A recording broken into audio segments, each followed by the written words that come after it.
Hey everybody, Dutchman Mods and Repairs. Got another video for you. While we've got the engine apart, we wanted to go ahead and replace the front seal, and actually the back pedal is kind of a oops.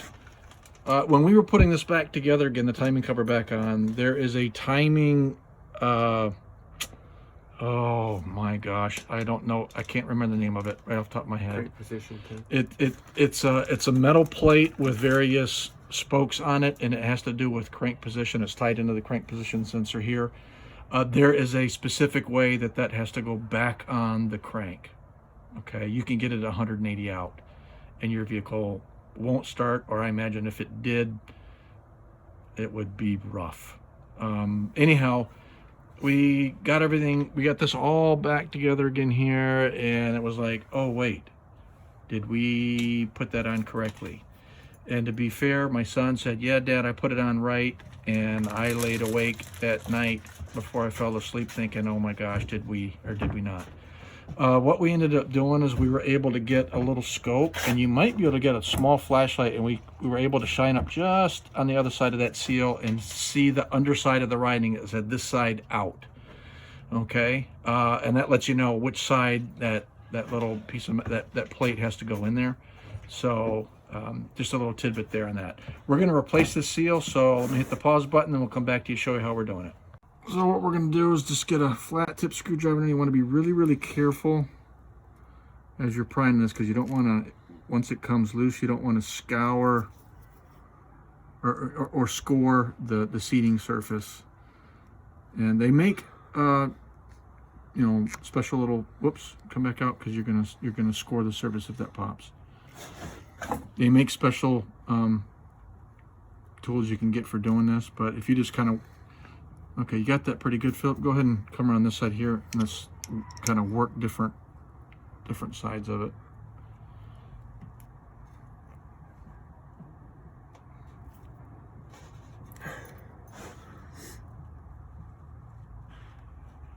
There you go. It's starting to, that you've got it kind of working loose a little bit now. If you guys saw that in the video, it just started to move a little bit out. Come at it from this side. This. Do you need some light? Oh no, I'm good.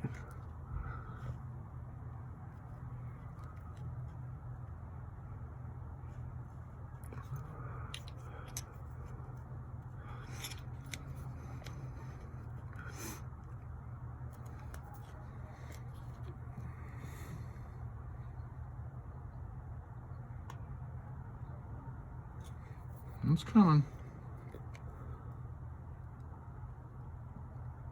Super slow. Come up there next to it. Yeah.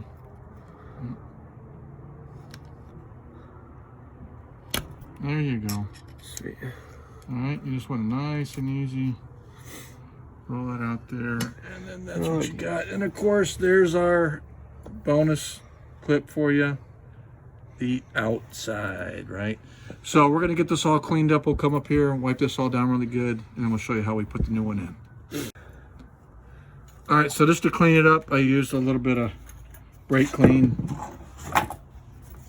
sprayed it on a shop towel, and just got it in there and wiped everything down. Okay, if by chance the surfaces, you know, you got on here, maybe you did hit it with the screwdriver, or for whatever reason it got just slightly dinged, you might want to come in with like a piece of emery cloth and see if you can polish it up. Just be very careful. I mean, it is aluminum.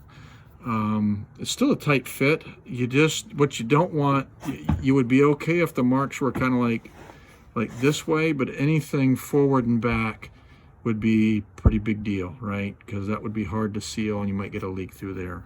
But just a word on that. All right, so we're getting ready to put this front timing crank seal in. Something I wanted to point out is you can see that little shiny part right by my nail. There is there's a like a little spring ring that goes around that whole gasket, and the purpose of that is to give the inner seal here more of a tendency to stay together. In other words, over time, you know, the rubber part here will get some memory to it if it just stays static, and given enough time, you know, drying out and kind of stuff like that, it won't seal anymore, and you'll get an oil leak. So manufacturers added that little spring in there to give some tension to that seal, so it rests better on the crank and will last longer. And then one of the things that I'm going to do, just as a precaution, I don't think it's a big deal, and I don't think that we really need to do it, but I'm going to do it anyways, and that is I'm going to take a little bit of some all-purpose, just heavy-duty grease, and I'm going to, you know, at like 12, 3, 6, and 9 o'clock, I'm just going to put some grease down in there, kind of just, not pack it, but just kind of push in there, so that if I'm tapping this in, there won't be a tendency for that spring to pop out for any reason.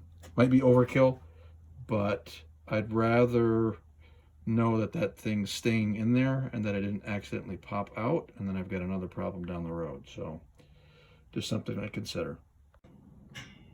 And there's what it looks like when you get done. I just put some grease in there, 4 spots, and I just took my finger, just kind of pushed and swiped around. You don't want to go too far down in because that spring sits right up top. So just lightly put it in there, and that won't go anywhere. All right, so what we're going to do to get this started is you just want to get it in there just, you know, as even as you can. And then with a small hammer, just kind of slowly work your way around. Because you don't want to get it in crooked. Get it started good. Okay, so we've got it pretty even all the way around. Right, so we got this piece of pipe here. We're going to center it on there.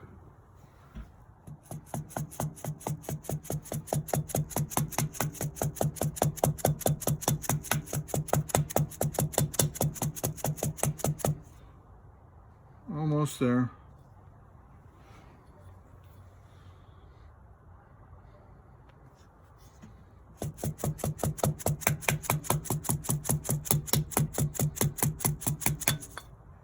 Almost.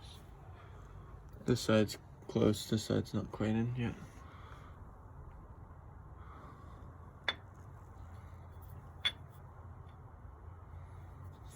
I can't go too far, can it? I don't know. I'm pretty sure it sits on there.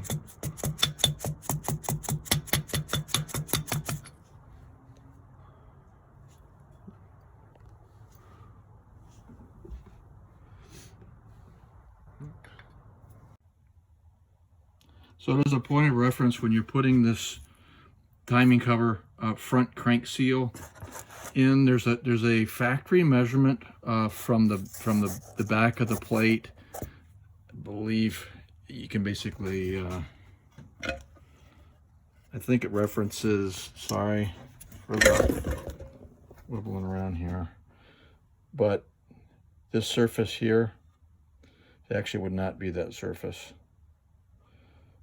I think it's the mounting surface.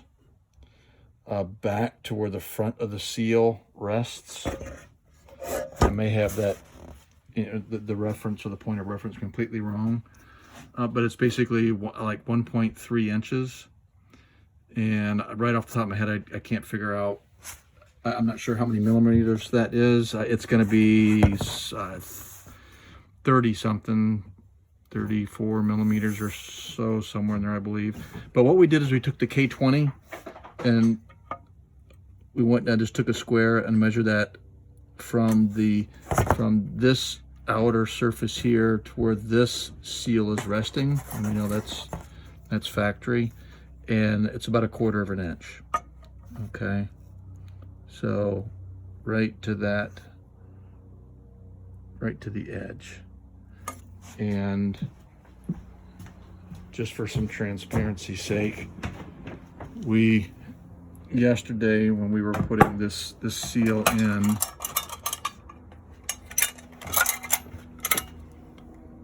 Sorry about that again, jerking it around. We put the seal in a little too far. And it's actually about 1/8 of an inch too far. Mistake on our part. So we're going to correct that. We're going to pull this one off. It's a $9 part from AutoZone. It's a Felpro. We'll pull this one out and put the new one in, and then we'll just make sure we'll use that square. If you had a pair of calipers that you can lock in place, so that'd work too. And we'll put that 1/4 inch depth in there all the way around, and then we'll know it's good. And now we'll put the, Should I put this on first? I think that we put the key in the pulling slit all in together, because that wanted to kind of push through. You have to get that seal in there. You can get your dampener, your harmonic balancer, whatever you want to refer to it as. You get that in there. Put our bolt in there.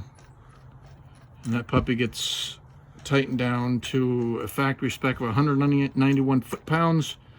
Our torque wrench only goes to 150, so we went 100, because this is the second time we've done this. We went 150, then we went about another 20 degrees or so, which we figured that, I mean, again, probably not 191, but certainly close to it, because we've actually seen specs anywhere from 130 foot-pounds all the way up to 191. I think 191 is the actual factory spec, but we're probably up in the 170 range, which is going to be, it's not factory spec, but it's going to be enough.